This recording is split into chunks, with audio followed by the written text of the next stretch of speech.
Good morning મિત્રો, કેમ છે? જય શ્રી કૃષ્ણ બધાને. રેશમા, જય શ્રી કૃષ્ણ. ગુડ મોર્નિંગ બધાને. શું છે આજનું, શું પ્લાનિંગ છે? આજના પ્લાનિંગમાં એમ છે બપોરે અમારી ફ્રેન્ડને મળવા જવાનું છે. ફ્રેન્ડને મળવા જવાનું છે?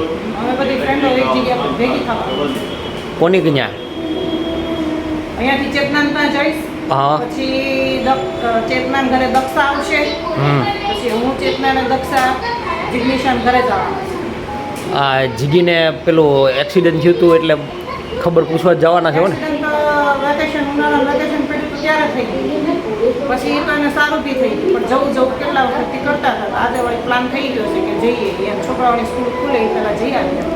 સરસ, ચાલો. મતલબ પોતાનું જઈએ છીએ. અમે બપોરે જવાના છીએ. ખાઈ પી 9-10 વાગે આવશું. તમે તમારું કરી લેજો. ઓકે. હું પણ કાલે અમે બધા મિત્રો મળ્યા હતા, સિંગલ રાતે બેઠા અને દાળ બાટી ખાધી. અને આજે વળી રેશમાએ પ્રોગ્રામ ઘડી કાઢ્યો. તમે તમારા ફ્રેન્ડની સાથે બેસવા જાઓ તો અમારા ફ્રેન્ડની મળવા નહીં જવાનું. આ ભાઈ જીયાઓ પણ ના પાડે છે. અને વેદુભાઈ ને હિતુભાઈ તૈયાર થઈ ગયા છે.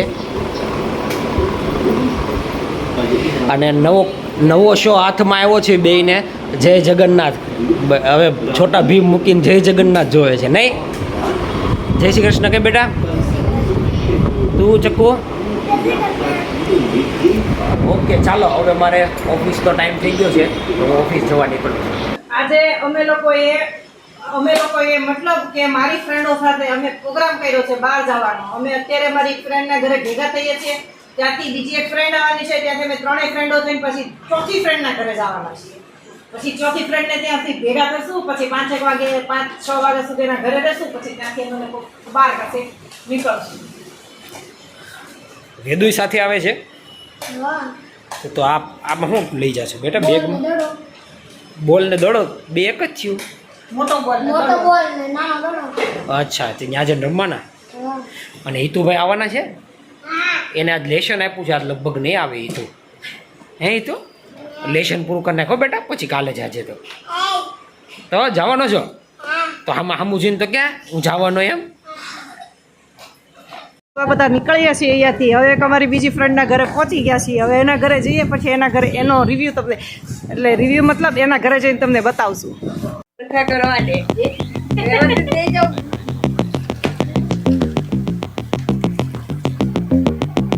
ચંપાબેન. દક્ષા, આજથી તારું નામ ચંપાબેન.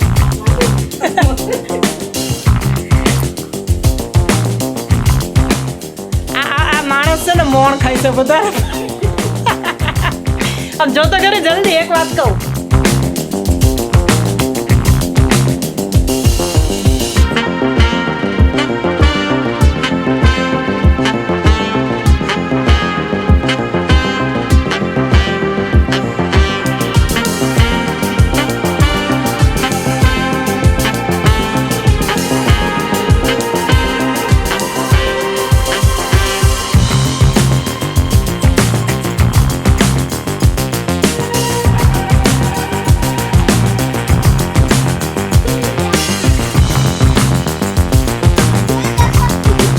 જો આ બધાને છે ને અત્યારે એક્સરસાઇઝની જરૂર છે. જો બધા એક્સરસાઇઝ કરવા લાગી પડેલા છે. જોઈ લો, આટલી જ એક્સરસાઇઝ કરવાની છે. બધાને શરીર બહુ વધી ગયેલું છે ને બધાનું. કે પ્રાચી?